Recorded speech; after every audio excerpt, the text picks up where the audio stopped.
I've got a confession to make. Lately, I've been in a bit of a hobby funk. After finishing my last build, I just haven't felt inspired to put paint on brush and brush to mini. Instead, I've found myself spending my free time on activities like gaming rather than painting. And while that's not a problem in principle, painting's my time to unwind, it's a hobby not a job, something about the change just seems plain wrong. My next project is looking up at me from my desk. It's judging me for neglecting it. And I understand, I want it painted too. But I think the pressure to paint it well is holding me back from finishing. Rather than forcing myself to paint the frog, I'm opening up my pile of shame and picking something totally different. Now this is a pile of shame in multiple senses, full of pin-up miniatures, for which I've got a real weakness. One day I'll share more of that collection on YouTube, but that's not today. It didn't take me long to choose my mini. This is Yagra's Orc Beauty, a miniature sculpted by Artisan Guild. Artisan Guild is a company that offers monthly releases of 3D printable miniatures.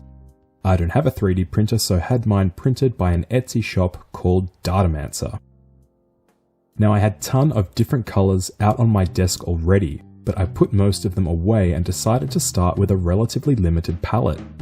I'm using Stegadon Scale Green for my shadows, Warboss Green for my midtones, Moot Green for my lighter areas, and a light flesh tone for my highest highlights. I started with Vallejo's light flesh tone but found it was too light, so exchanged it for Vallejo's basic skin tone. I could then mix combinations of these paints to get the tones in between wherever I needed gradients. Yagra's was an obvious choice for a couple of reasons. For a start, she's an orc and it's Orktober. Easy. Second, like the frog, she's green. So I'm using her as an opportunity to learn more about painting green flesh. After priming my mini with a zenithal scheme, I applied my base coats as glazes.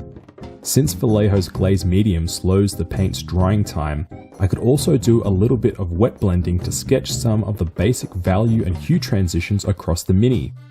Glazing is probably the main way that I paint, so I just had fun playing around with glazes from here. I kept the shadows dark and wanted a big contrast between the dark and cold parts at the back and lower parts of the mini, and the light and warm colours around the face. After I'd placed most of the base coats, but before the paint had dried, I came back with my brush to soak up any of the paint that was pooling in the recesses. Now the next step just involved applying lots of much thinner glazes to pick out raise areas and darken shadows.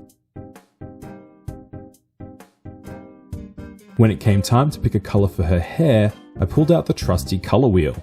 Since her skin was mostly green, or even yellow-green where the moot green highlights had been placed, I elected to use magenta as the main colour for her hair, since this was the complementary colour to green.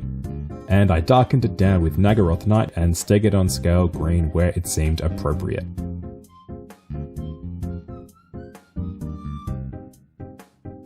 I painted her bikini bottoms black and painted her axe purple.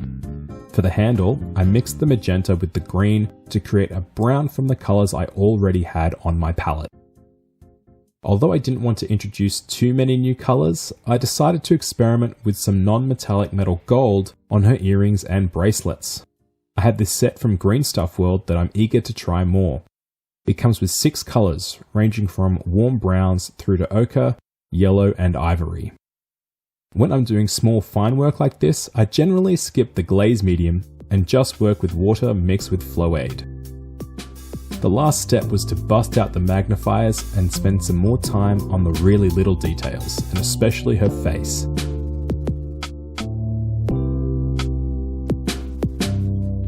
And always remember, write 2 thin coats in your pencils. See you again soon.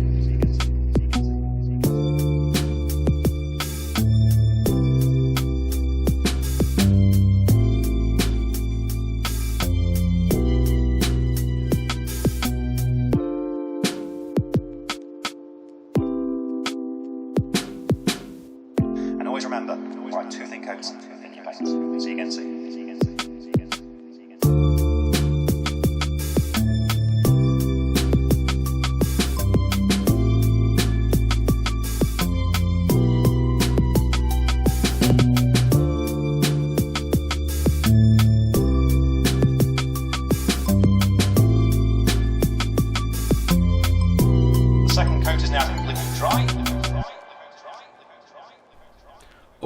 So the three things that I decided to do to try and rekindle my passion for painting was, first, choose a model from my hobby pile of shame that excited me today rather than to paint something from my hobby schedule.